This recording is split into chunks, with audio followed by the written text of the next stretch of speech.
Hola, en este tutorial les voy a hablar un poquito de los artículos y de cómo se utilizan en la lengua portuguesa.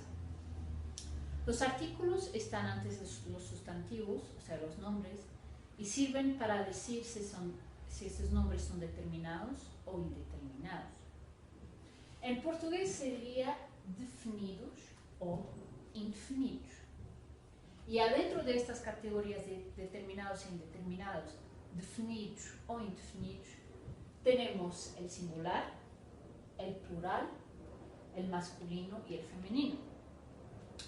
El artículo determinado masculino singular, que en español sería el, en portugués es u.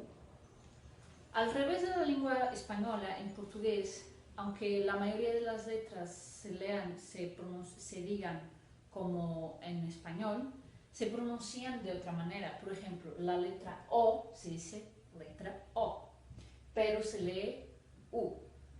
El mismo va a pasar con el determinado femenino singular, que es una A y se lee A, que sería la en español. Y después, en el caso del plural, lo que pasa, regla general, es que se acrecenta una S. Nada más que acrecentar una S, pero hay excepciones. En este caso, lo que pasa es que el determinado masculino plural, que serían en español los, en portugués es os, o sea, nada más se acrecenta una S. El mismo se pasa con el determinado femenino plural, as, nada más se acrecenta una S.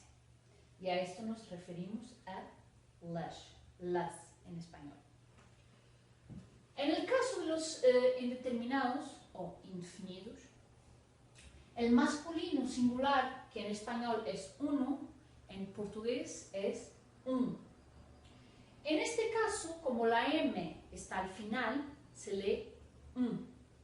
Y como que se aspire hacia la M. Pero en el caso del indeterminado femenino singular, que es uma, correspondiendo a una en español, la M, como está en medio de la palabra, se lee como una M normal. Entonces sería uma. Y ahora vamos a ver el plural, cómo funciona.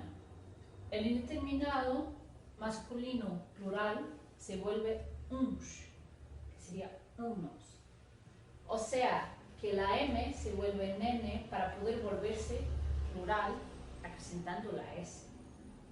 Este caso es el único en estos cuatro en que hay un cambio. Aquí en el indeterminado o indefinido femenino plural, que en español sería unas, en portugués es umas, o sea, nada más se acrecenta la S. ¿Ok? Bueno, entonces de acuerdo con eso les voy a presentar algunos ejemplos para que intentemos comprender en qué situaciones es determinado o indeterminado. Entonces, voy a comprar una botella de vino de Oporto. En portugués, vou comprar uma garrafa de vinho do Porto. ¿Qué sucede aquí? Igual que en este caso, igual que en portugués, botella, en portugués garrafa, es femenino, y por eso sería femenino. En este caso es indeterminado, de esta frase en concreto, porque la botella que se va a comprar todavía no se sabe cuál es. Aunque sea de vino del Porto, no se sabe qué botella de vino del Porto. Entonces sería singular, femenino, indeterminado. Otro ejemplo que tenemos aquí es: la botella la voy a regalar. O sea, a garrafa vou oferecê-la. En este caso, mantenemos el femenino pero y sigue en singular, pero pasamos a determinado. ¿Por qué en este caso se vuelve determinado? Porque ya sabemos que la botella que vamos a ofrecer es concretamente la botella que vamos a comprar, no será otra, será esa. Bueno, y entonces esta botella todavía tiene un tapón de corcho. Muy bien. Normalmente se dice solamente corcho, pero en este caso lo que pasa es que en portugués el corcho es nada más el material y lo que va a tapar la botella puede ser de corcho o de plástico. Y entonces, sí, en este caso tuve que diferenciarlo, ya vamos a comprender por qué. Esta garrafa ainda tem uma rolha de cortiça.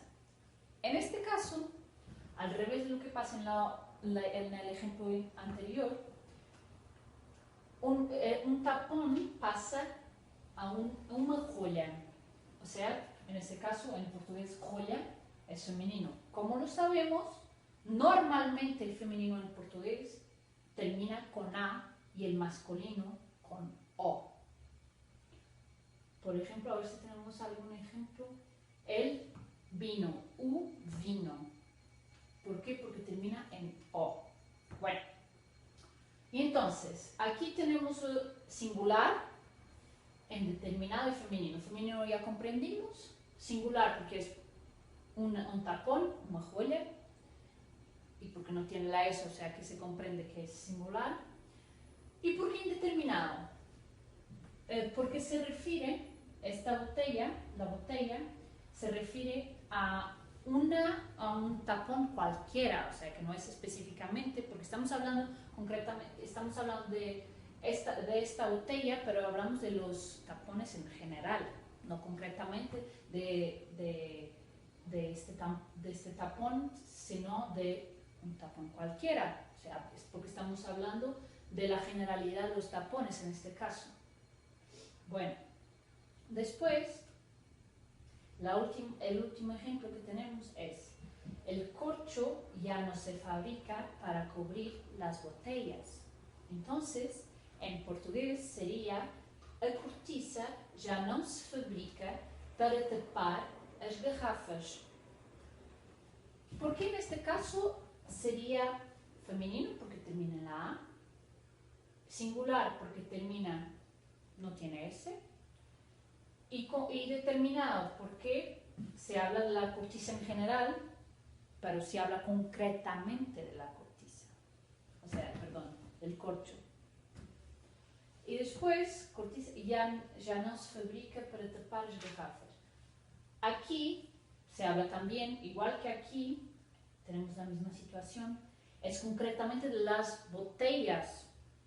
O sea que tenemos el plural, porque tenemos la S, el femenino, porque ya sabemos que las botellas en portugués es femenino igual que en español, y concreto, porque hablamos concretamente de las botellas, aunque en general hablamos concretamente de las botellas, no es que haya una opción de ser otro tipo de botella o una variedad de botellas, son las botellas en general. Y así son los artículos y hay mucho más, nuevamente saber cómo funciona esta variación.